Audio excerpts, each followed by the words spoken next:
the luxury sector of the hotel market. Do you want to explain to us what it is, what it encapsulates, and perhaps who's active in that space? Yeah, sure. So, I mean, I think if we step back, the origins of luxury lodges probably goes back to 50, 60 years ago. It was your ski lodges, your European chalets, and probably the very European-based kind of high net worth and wealthy sector of the market.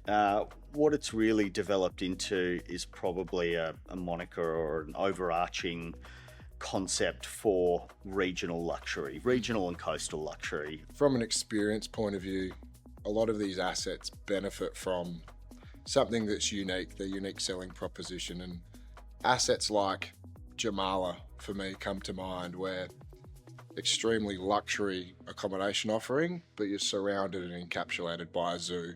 Pretty unique experience. We're seeing something similar happen at Monarto Zoo in South Australia.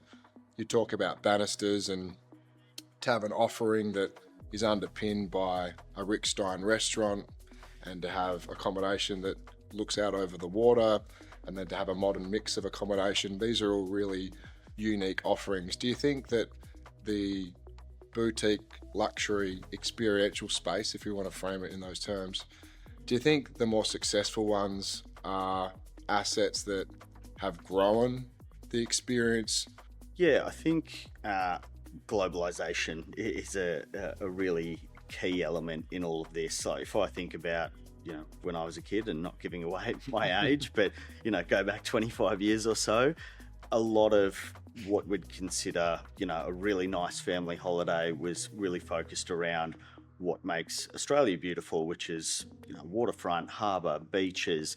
And, you go to the Gold Coast, you go to Hamilton Island, and those are still, very much appealing destinations. But I think to your point, around things like Monarto or Jamala, I think back to when I was younger, we did a safari in Kenya, and the experience was you are in the middle of the jungle, but you drive through a set of gates and you're in a 5-star resort in the middle of the Kenyan jungle. And I think, taking experiences like that and that sort of global element and localizing them into how can we deliver that in the Australian environment, so people aren't just coming here for, our beautiful beaches, but they can actually replicate experiences that they might get in Africa, or like we said with the luxury lodges, a ski chalet or a Tuscan villa in Europe. You can actually get that here, but it's in the Hunter Valley or Barossa Valley, or it's down by the water in Port Stephens. So taking inspiration from different parts of the world and then localizing it to Australia, I think creates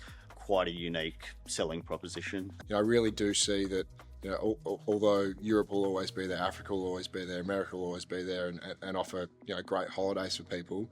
I think we're seeing a real benefit here in Australia at the moment that COVID reawakened much of the market to the diverse offerings we have around the country. So, Bannisters is a really good example of that. And again, that was a transaction that we were involved in from both the sell side and then in your past life on the buy side. And I think you look at that asset in isolation, and although many people in New South Wales in particular have heard of it, upon selling it and advertising what that sale was about and who bought it and why, many people who may have not been aware of its existence look at that asset now and understand why people are willing to pay a strong price to secure an opportunity like that, because not only does it offer a fantastic holiday destination, but you think about the actual aspects of the property, and it's it would be extremely difficult to recreate that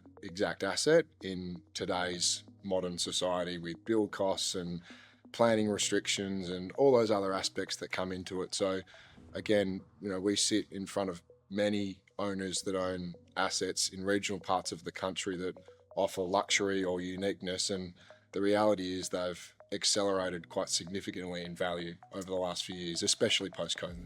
Yeah, I think the regional awakening is probably a good term for it, and I think that's it's not untapped, but there's definitely still significant opportunity in some of these regional hubs to really grow an accommodation footprint, and not just throwing up another big box hotel or a motel, but actually creating a reason to want to go to that city rather than through that city.